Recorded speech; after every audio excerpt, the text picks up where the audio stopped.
What's up, everybody? Welcome back. I'm Ray. Alongside me, as always, is Davis here in Season 2, Episode 4 of Pitchin Tents. And tonight we have a very special guest. We have, he needs no introduction, we have the Brian Richardson, right? Brandon Bolt. What? Hang on. It'll come to me. Just give me a minute. Oh, is it Brian? Brian Nutt? No, Bryan Bolt. Brian. That's what it is. It's Bryan Bolt. Stick around. We got a great program for you right after this.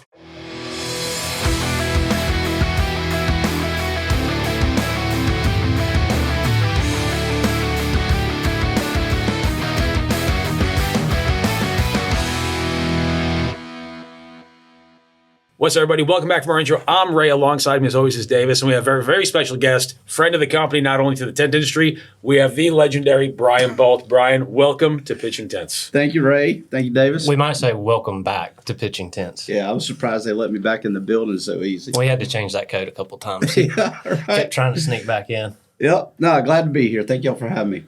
For sure. Any nostalgia? A little bit. I mean, a little bit. This might have been my family for 21 years, right? And you know what's incredible is like how quickly everyone forgot you. Oh, it's amazing. You don't have to tell me. You don't have to tell me. It was so funny. They let me in the door and just let me walk back there, and you guys were in a meeting. I was walking around like somebody say hey or something. Right? Everybody's just like, what's he doing here? Yeah, who is that? Somebody in the front said, didn't you used to be Bryan Bolt? Yeah, right, exactly. So first things first, we here at TopTec, we want to congratulate you. I had a chance to chat with you a little bit before we started recording today. How happy you are this next phase of your life, man. Congrats on your new position at the ARA. Thanks a lot. It's been a big deal. I've got a lot of things that we want to do only on the front end of implementing all that stuff. So I personally couldn't be happier with the transition. A lot of fond memories here at TopTec doing what we did for me, 2004 to basically the end of September in 25, and built a lot of great relationships, and is the big part of the reason why I'm where I am now, and being able to leverage some of those relationships and turn that into real positive output for the tent industry, right? That's the plan. So, I mean, I guess you could say after 21 years, you almost had a ground eye view, being a sales rep, going places, looking from the outside in. And now with your position at the ARA, I mean, how many companies, how many tent installers? It's a bird's eye view. You get to take a look at the industry as a whole with a much more panoramic perspective. For sure. How much has your background as a product rep and a technical expert lent to what you can do now at the ARA? Oh, I mean, tons. It's funny. We were out in California a few weeks ago, and it was the funny thing to me is Alex Kuzmanoff, who's always been a great friend in the industry with Aztec, took me on a plant tour, and I would have never gotten that before, right? So, did you take any videos? No, I didn't. No. Did you get a price book? I think too much of those guys and everybody, but no, it's been just having that scope and that. Perspective of the entire industry has been very valuable, right? And it'll continue to be with all the things that we want to do at ARA. We'll get into that here in a minute, but it's just, certainly right off the bat, we're talking about or working on certification programs with the other two associations, ATA and MATRA, and just being able, again, to work with some of those relationships, build those training events around the country. And again, we'll talk about that more specifically in a minute, I'm sure. But, man, it's been awesome so far. So far, so good. So we might as well just jump on into it. What is your new role at ARA, and what is your goals there? What can we expect long term to see come out of the safe tenting initiative from ARA? Yep, great question. So safe tenting is an ARA product, an ARA brand that was launched in August of 25. And the idea was that ARA has assets and resources tenting related, but there had never really been a real dedicated direction with all that. So that's why they brought me on, is to kind of put all that stuff under one umbrella, one brand, if you will, and promote all tenting resources with ARA that ARA has under that one safe tenting brand or umbrella, if you will. So my job is to coordinate all that. So that's going to look like, right now, one of our first initial goals is to really work on these in-person training events. And that's in conjunction. The content was created in conjunction with ARA, ATA, and MATRA, all three pouring in content to that together. And that's just one of the things that we'll do with safe tinting. Right. But we also have things like the GT tools. Now, the ground testing tool, we can talk about that specifically. Box truck training, forklift and MUP certification, all those things that ballast calculators, right? The things that ARA already has and owns tinning related, we need to focus direction on that and what it's going to look like moving forward. So to answer your question, all that's going to be further promoted. But then there's also going to be other programs that we've got up our sleeve that we're working on, some driver training programs and that kind of thing that we're going to be doubling down on and make those more prevalent in the industry. As we say, we want ARA to be the one-stop shop for everything tinning related, so that we have such a huge membership base. We want to be able to take that to the membership and then find everything that they need in support of their tinning operations within the confines of the safe tinning program. Got it. Would it be fair to say, and this is especially what I'm hearing on the West Coast, permitting and regulations are becoming a little bit more demanding in the industry? Are you guys being responsive, proactive? Are you working in conjunction with any of these governing bodies? Fantastic. I can already say, like Virginia recently, Yeah. they have been on my customers about, give me the engineering on this. Actually, do you have staking diagrams you can send me as well? Are you going to be ground testing this? Blah, blah, blah. Yep. It's coming down. Yeah, and a lot of that stuff originates in California, with the California code so strict and stringent, and typically that stuff will emanate out there and then move eastward. And we've seen certainly Virginia, North Carolina, believe it or not, Ohio is really tight on the things that they're looking for and how tight they are adhering to the codes. So to answer your question, yes, absolutely. There's a group called the ESTA that puts together a group we call it the Event Safety Working Group, or ESWG, and I'm on that committee with two other folks at ARA, and then other people in the industry are involved in that certainly as well.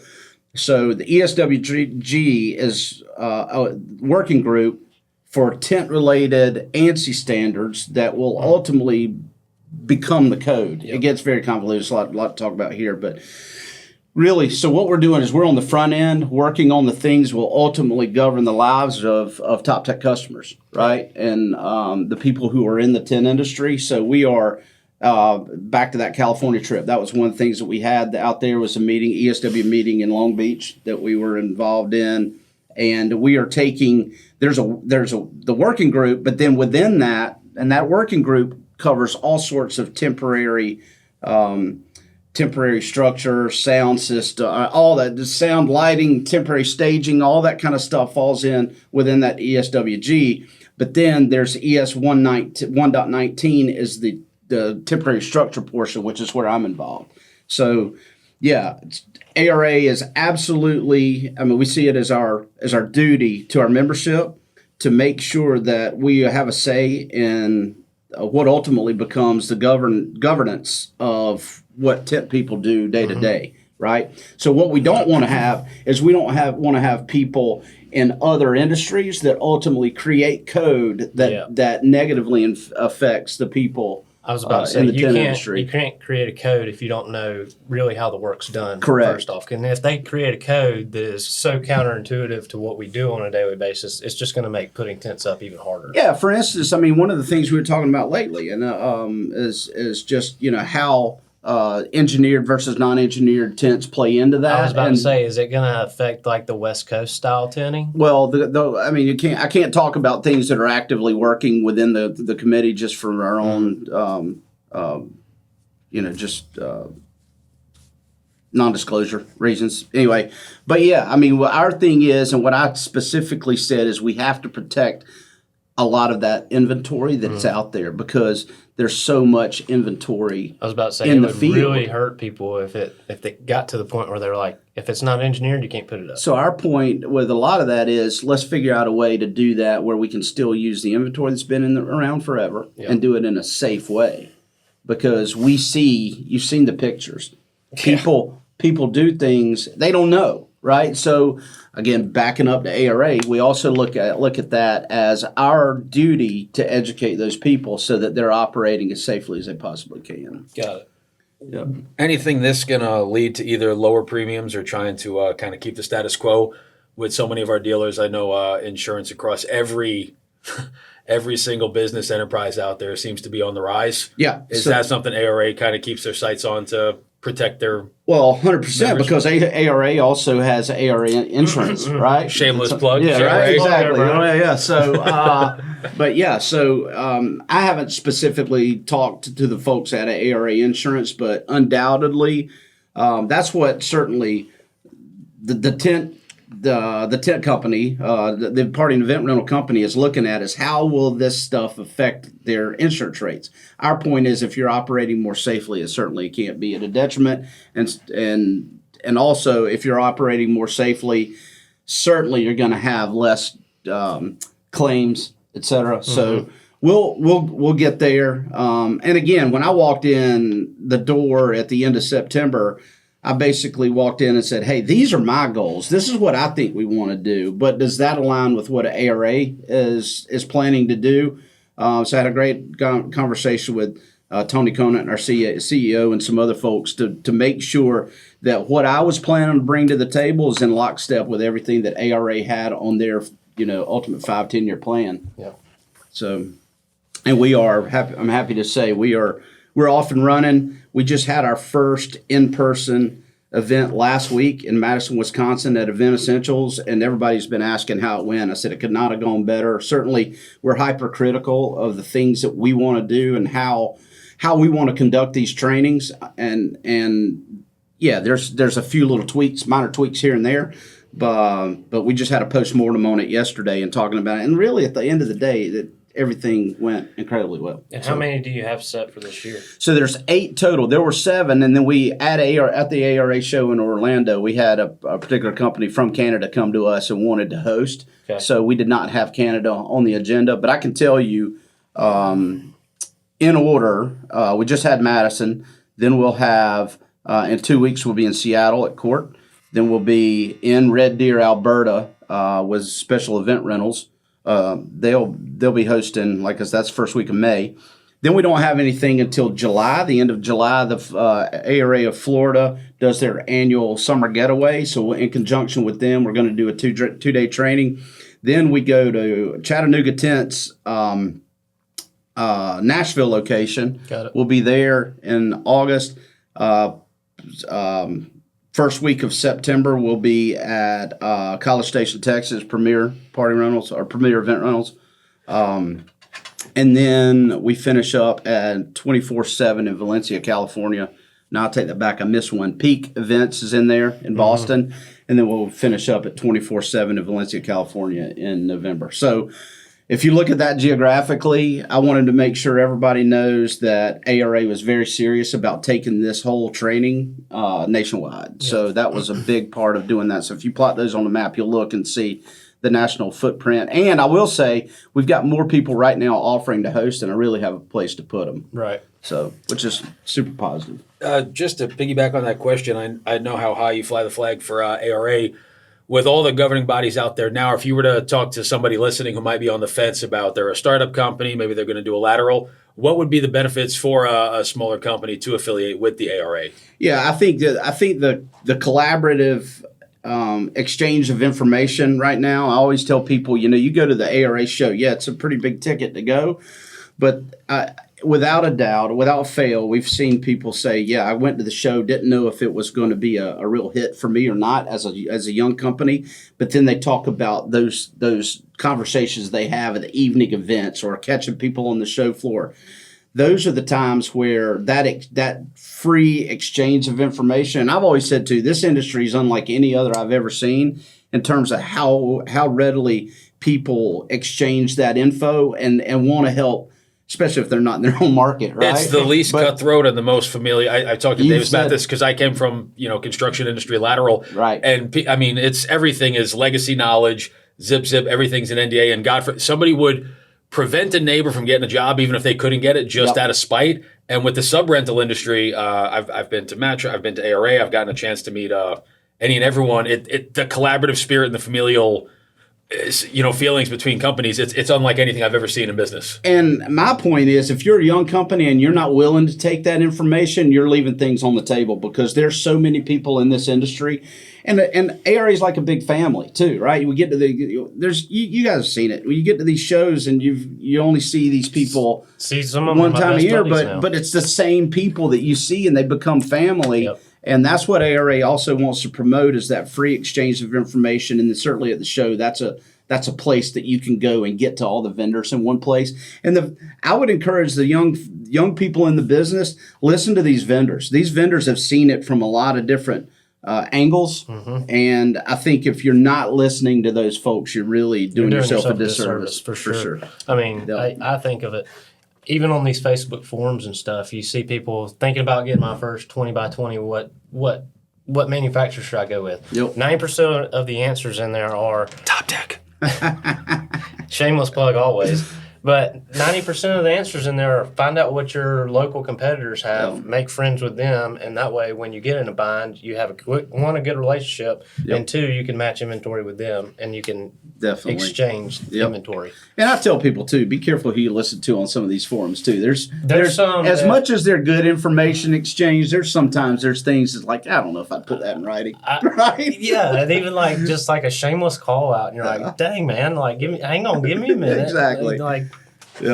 Yeah, and I will say this too, and while we're on that subject, sometimes there's some laundry that gets aired on these online forums that, again, while people listen to this, I would say absolutely develop a relationship with your reps within the industry. And it doesn't hurt to have a relationship with multiple vendors within a given product area, right, if you will, right? Because not everybody does everything. And I think you're also, you being the younger tent company, are well advised to make sure you're listening to multiple sources and then put all that together, right? And make up your own. I was about to say, gather mind. all the information and then make up your own opinion on it. But again, after having spent so long in this industry, I'll tell you, there's so many people that are out there that really truly want to help you. Mm-hmm. So just let them, right? And I'm a big fan of having that relationship with a rep. Obviously, I lived that for a long, long time. But I think it bothers me mostly to see people who will go straight and buy something online because they're scared. I think they're scared to have that personal relationship with their rep. Yep. And then, like you said, Davis, I mean, there's how many people in this industry are now your friends? I mean, my best buddies now. And Davis hosted 3 private parties at the ARA show at his tailgate in the parking lot of, I think it was the Ramada. They don't call it tailgating for nothing. I walked by. People had to scan in badges to get to Davis's tailgate. I was taking drink tickets, handing out bush lights with drink tickets.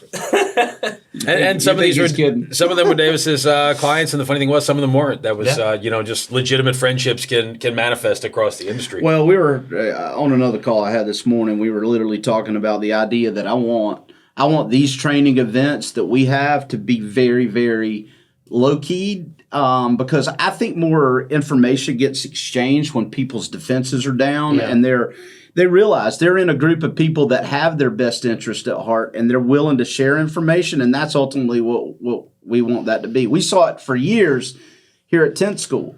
People get in that environment, and you're learning in a structured environment, but the exchange of information that happens off camera, if you will, right? And those times in between sessions or at night when people are hanging out and having a couple of drinks, invaluable. I was about to say,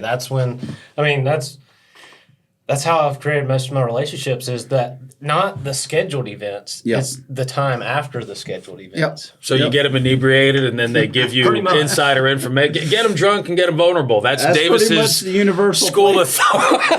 It works. It works across all industries. Well, let me ask you this, Brian, because now obviously you're out there. You just said you're on the West Coast. Alex, oddly enough, we talk about the friendships. He was, how kind was he to us at the ARA show with the breakdown? Shout out to Alex Kuzmanoff from Aztec Tents. You're the real one, bro. You're a real one.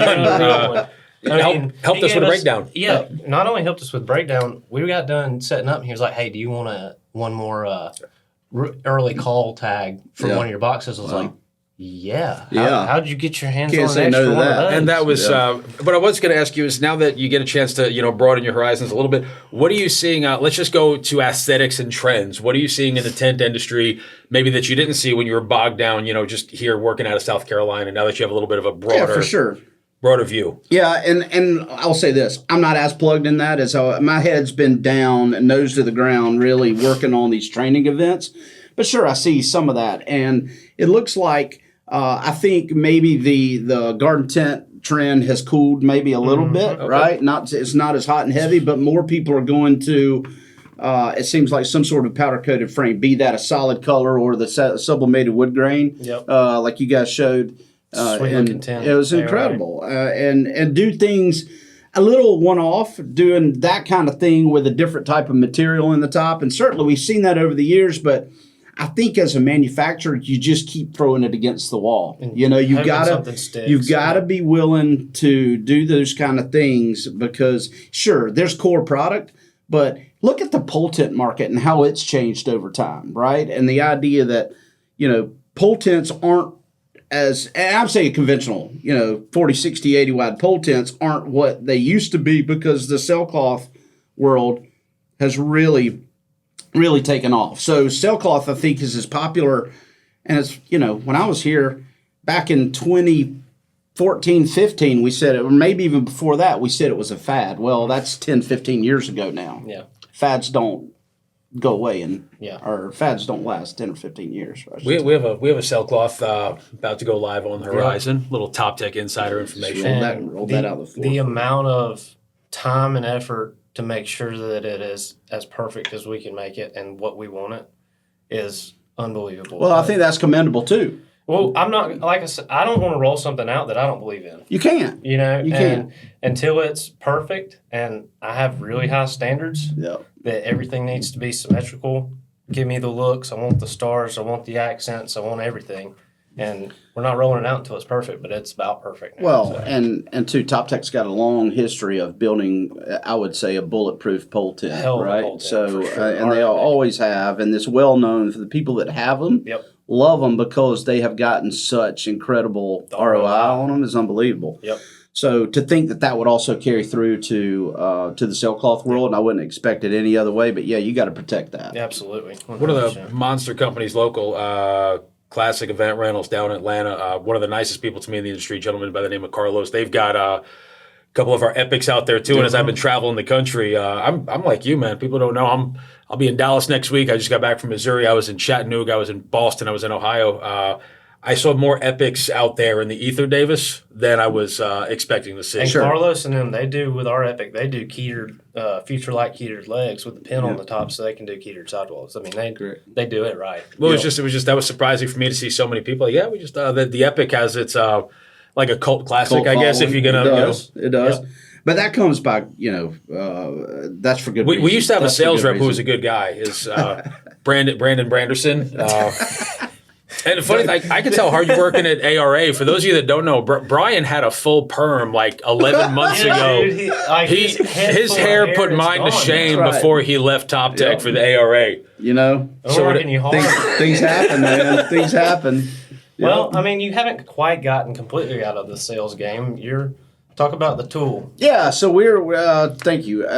So the tool Davis is talking about is a ground testing tool, or we call it the GT tool. It's the first tool of its type in the industry to help quantify what an actual holding power of a stake is. And Clemson, dense too. Yeah, so the ground testing tool is the first tool of its type, and it's, like I said, it's in a carry case. You move it around and pretty easy. But we know too, the way rental people are, event rental people, those things are going to get tossed in the back of a truck. So they're built as bulletproof as they can be. Is there a way for people to not chronicle? What's a better word I'm looking for?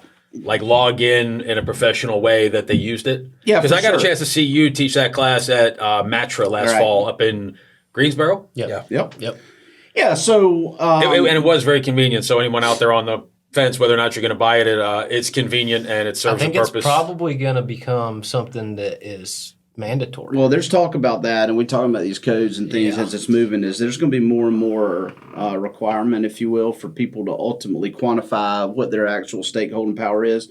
Kyle Richardson tells a great story too about they own one in New Jersey and had a local fire marshal or building inspector, some sort of codes official that basically said, how did you decide that was the proper way to stake that tent? How do you know how much those stakes will hold? Yeah. And he was able to say, here's my tool, this is the output.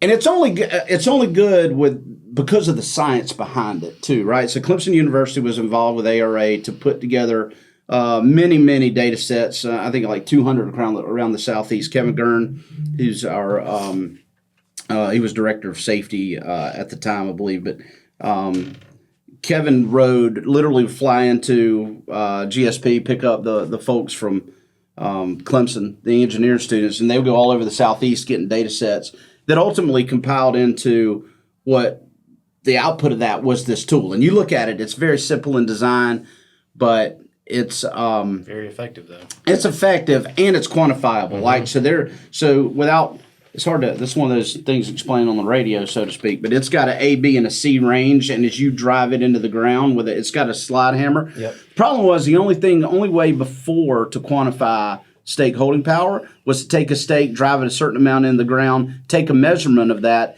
then hit it with, as they would say, an average blow with a 16-pound hammer. But what's the average blow? What's average? Yeah. Average to who? Yeah, right? exactly.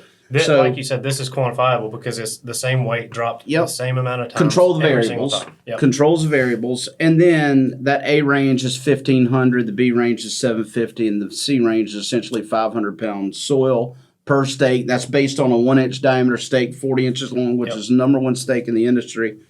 And then you do the math. Then you roll that math into what your manufacturer, you guys would give somebody an engineering report on a tent, right, and it says you need X amount of stake holding power at a leg. Now you know based on what that ground is capable of, how you're going to stake that tent. Correct. So now codes officials, fire marshals, they can come in and see the front end work's been done, and then the tent is installed to engineering specs. Correct. And Ray, to your question too, is there a way that you can kind of document that with the manual, the user's manual that comes with it? There's a blank page in the back. Feel free to photocopy that if you want, if that's still a thing. Scan that in. But a lot of people, sorry to interrupt. No, a lot of people have their own site survey forms that they use. We recommend that you go and do a site survey, that you record that. These things are only good if the data is recorded, right? So you need to record that, put it in a place that goes with that file for that job. We also recommend that people do it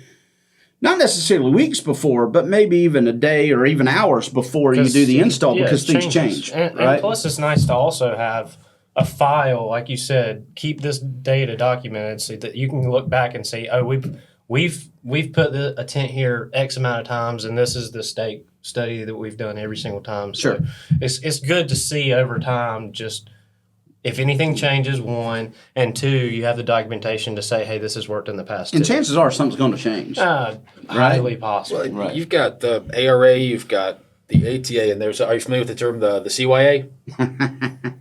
I know that one well. That's kind of what I was getting from, and as litigation gets high, permitting and regulations, that was kind of where I was leading that question in. Absolutely. And let's say on a traditional 40 wide, maybe 80 long, how long would it take for someone, if someone's on the fence, whether or not they're going to purchase that tool, is this worth it for me? What's the time cost?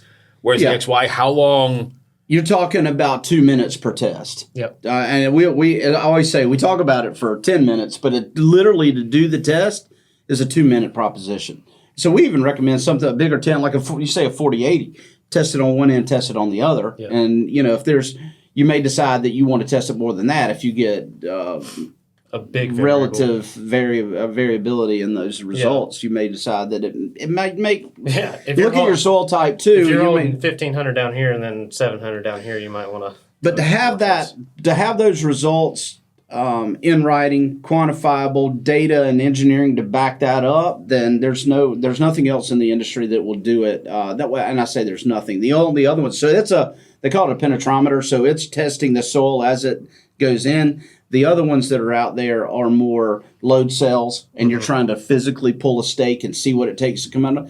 But those are multiples of what we're talking. The GT tool is essentially a $700 tool plus shipping. And again, shameless plug, but I think pound for pound, it makes the most sense. It doesn't take up a lot of space. You can toss it in the back of It the felt truck. pretty bulletproof when I got to put my hands It's on 304 stainless steel, and it's in a one inch rod essentially with a 16-pound slide hammer on it. And Where can they find that, Brian?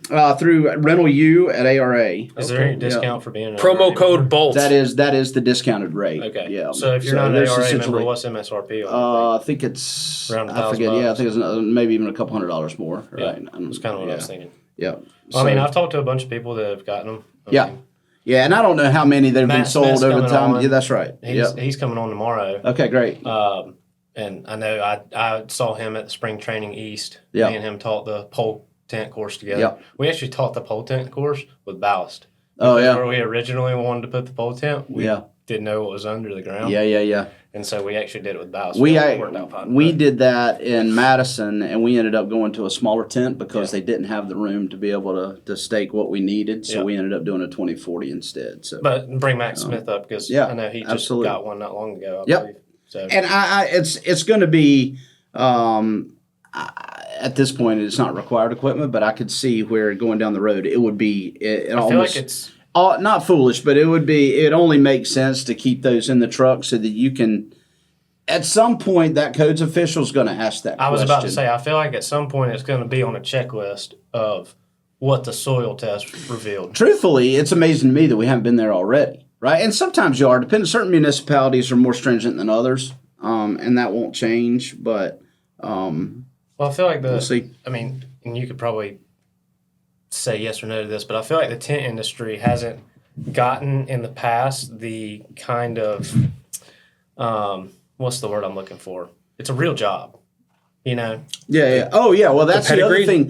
Well, Yeah. the whole reason for these certification programs is to elevate the tent installer as a profession. There we go. That's Right? that's what I was Yeah. looking for. And because- we need the respect we deserve at this Well, point. and But we have so to do many- things right to get that. so many event rental companies right now have trouble keeping labor. So if we can elevate what the tent installer is as a profession, put them in the same category we say as a plumber or electrician, where you have journeyman and apprenticeships, right? Carpentry, drywall, yeah. The other conversation that we've been having is at what point is it going to be a situation where you need somebody that's certified to sign off on a job that it was done correctly? Right. I mean, you get that in the other trades right now. Somebody's got to sign off on that, especially when things are so codes driven that we're ultimately headed for, I think. So you got to have somebody who can sign off on that, and it's not realistic to think everybody within an organization is going to be certified and trained that way. But certainly, there might need to be key people in each organization that are certified and can sign off on the validity of the job. I got one more question on the penetrometer. Can you? Is there a story either you can share or one of the people you have a relationship with where they were caught incredibly off guard? Maybe with all that legacy knowledge, they just made an assumption. Then all of a sudden, you have that, OMG moment on the job site. Like, wow, ground conditions are not exactly where we thought they were. Yeah, I mean, I don't so much have. I mean, it'd be anecdotal, right? Okay. It's not so much that a specific story that comes to mind, but there have been plenty of times where I'll say this. What would happen in some cases is you go and install a particular job based on site conditions at the day you put it up. Then you get some torrential rain, and what we always say is, when rain hits the tent, where's it going? To the stakes. It's going off the side. It's going to land at the stakes. And even it might be relatively dry under the tent, but you got a ridiculous amount of water that ends up getting dumped right on the stakes where you just staked it. And those things all of a sudden aren't holding what they had been, right? So you may end up having to go out there and test that soil and add stakes if the tent's going to be up Gang for a while, stake it and right? everything else. I mean, because the stakes failed when it's moved. And that's one of the classes that we teach in terms of, again, between the three associations and the certification. It's called the Safe Tenting Professional Certification Program.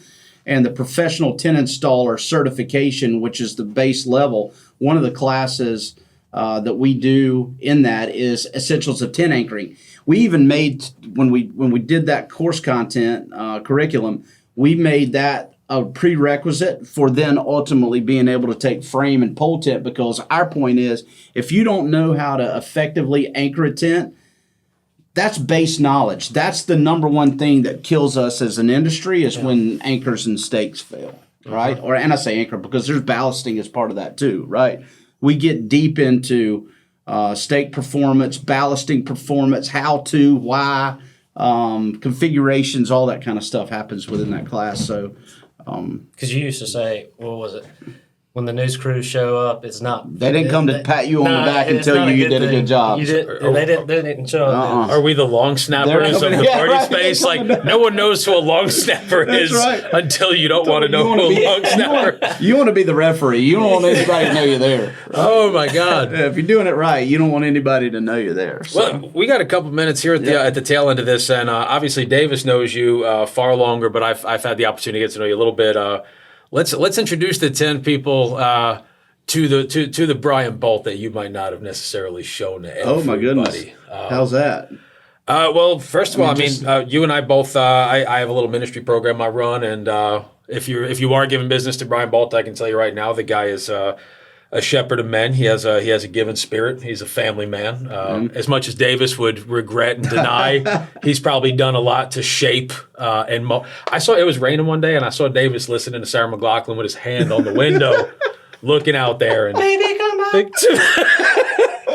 Wow. That's and it's funny. Ever since you left, you and I had a conversation. It gave Davis the opportunity to really step into his own. And in 9 short months, this young man's become a leader in the industry. Yep. I got a chance to see you in your glory at the ARA, kind of getting the respect you deserve. And thank you. Hopefully within the next 17 to 21 years, I'll find my footing. And well, no, I think it's part of our all mutual growth, right? And it's opportunity for me to do some things that you feel like God lays something in your lap, like in this particular one. And like when I walked into John the day I told him I was leaving, my first words to John were, I didn't think this day would ever come. I wasn't looking at leaving, but sometimes he puts it in your lap, and you better listen to what the opportunity that's being presented. And it's not just an opportunity for me. I've told Davis this too, and you guys, it's an opportunity for mutual growth. It's an opportunity for somebody else to give up that seat, so to speak, and let you step into that. Now you guys have to, and Davis, you're nothing but as far as you got to be willing to step into that role, and you've done it incredibly well. But it's an opportunity again for mutual growth. The things that we plan to do at ARA are, I'm talking about hammer down. If anything, I feel like maybe we're pumping the brakes just a little bit because we got to make sure. As a buddy of mine says, you got to put all your stuff in one sock, right? You got to make sure, I don't know if that's accurate, but I guess you got to make sure all your stuff's in one sock. I feel like if you only had one sock, that would be an awkward. So was English his second language? Where is this guy from? The Ukraine? Yeah, he said he got a lot of book learning. Okay. But anyway, it's an opportunity for people to step into those roles, and for us to do what we want to do at ARA is let's get this. Number one goal is to get this training program up and running, implemented at the level that we know that we can execute it. And then beyond that, like I said early on when we were talking, there's things that we want to do that are going to require other people to take the leadership and the reins, if you will, in some of the certification programs. So I don't ultimately long term, I don't want to be the guy that's got to be at every one of those every time, because there's so much else. For me to be effective and do the other things that I want to do, I have to move out of that a little bit. And we actually got a call later today about talking about the 3 associations together, having. Right now, as it stands, we have a certain process that we go through to make sure that people are approved instructors to instruct the course content. Yep. So Matt and I are actually talking later today about bringing more people on, deepening that pool so that we can ultimately step away from that a little bit and continue to move. Well, I don't want that to be our. I don't want that to be our sole definition. It can't be. We're so much more than that. But let's get that. That was big goal number one: is get the maximum number of people certified within the confines of the program that we can make. Yeah, that only adds to your arsenal of the people that can help you out. 100%. All over. Yep. More training sessions, you get more people available to teach them. And there's such a wide variety of and a deep pool of talent in the industry that we need to tap into. A lot of people have come to. We've had a lot of people come to us and said, "Hey, I want to be involved in the training." It's like, don't say stuff you don't mean, right? Because we'll put you to work. There's and I just kind of gave you your flowers. I'll give you an opportunity to glaze young Davis here for a moment. Have you ever seen anybody in the industry willing to meet a dealer where they're at, especially with a first install or assisting somebody in that transition to becoming a tent installer, as you have seen Davis West? Not at all. It's a mark of a professional in terms of what we do, because I always say the folks that you're dealing with day to day, what's it, another They have one another sock. one.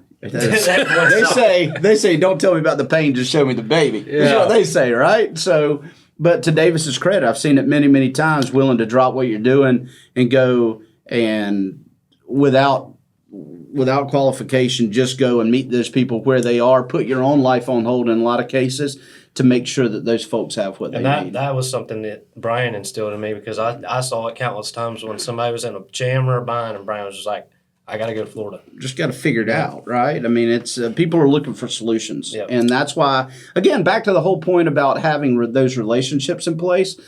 This industry has been, I mean, again, I can't overstate it. It's unlike anything I've ever seen where people are willing to help each other. Yeah.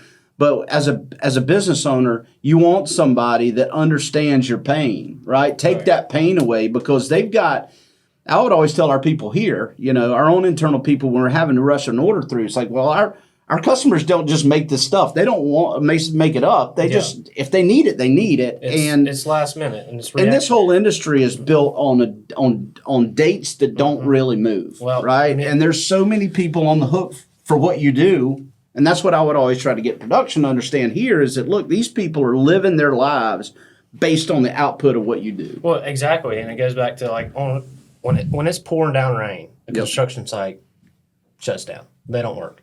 If it's pouring down rain on somebody's event date that it needs to be installed, guess what? It's got to be installed. Yep. No, you should build a tent over the tent. Yeah. So they can have safe. Build a tent over it. Well, Bolt, I know you probably got to get on out of here, but I'm going to have to run here in a minute, but. So appreciate I do have to apologize. I've introduced myself as Bryan Bolt to probably about 34 dealers out there, because my name doesn't carry the weight. You're so much better looking. I'm not hitting on you. Well, I mean, I'm no Davis, but that's Did you get plugs? Yeah, right.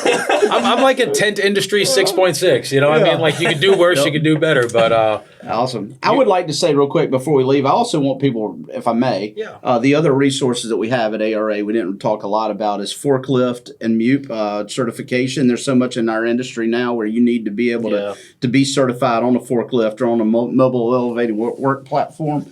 And we have a train the trainer program on that. You can actually be trained by ARA and then take that training on and train your own workforce and staff. And then box truck training too. There's the box trucks that is such a huge part of our industry, and being able to be certified in those, because like they say, just because you can get in a box truck and drive one of those around doesn't mean you know how to load it, unload it, and do all the things that are associated with our industry. And then finally, the non-engineered ballast calculator. So if you're on a site and you have a particular tent that you need to know about how to ballast that, you have access to those calculators through RentalU. But then certainly the safetenting.com is our website where everything tenting wise under ARA's brand is going to live. Nice. Yeah. So anyway, thank y'all for coming. And I just want to thank you for being on the best podcast in the event rental space. There's, I'd rather be on top of the game than under the vinyl. I'm just going to throw that out there.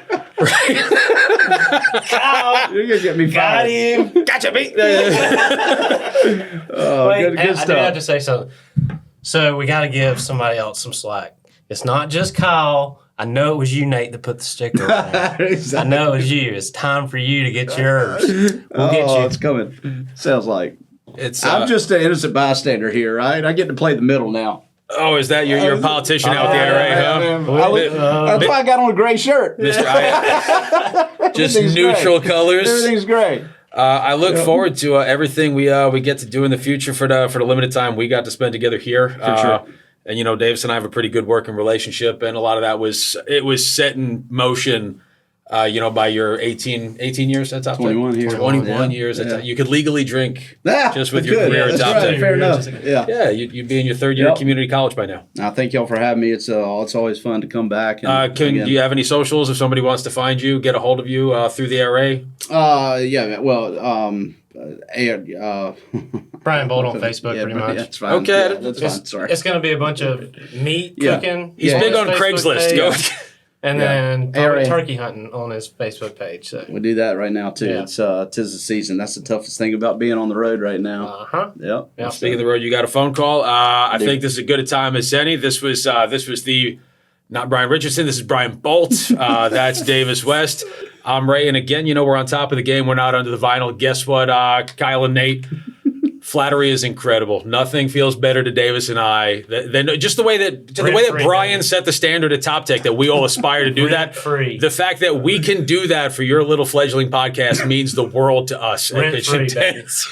Rent-free in that head, Kyle. And for that, guess what? On Pitchin Tents, we're out. We'll see you next time. Later, Bye. Davis.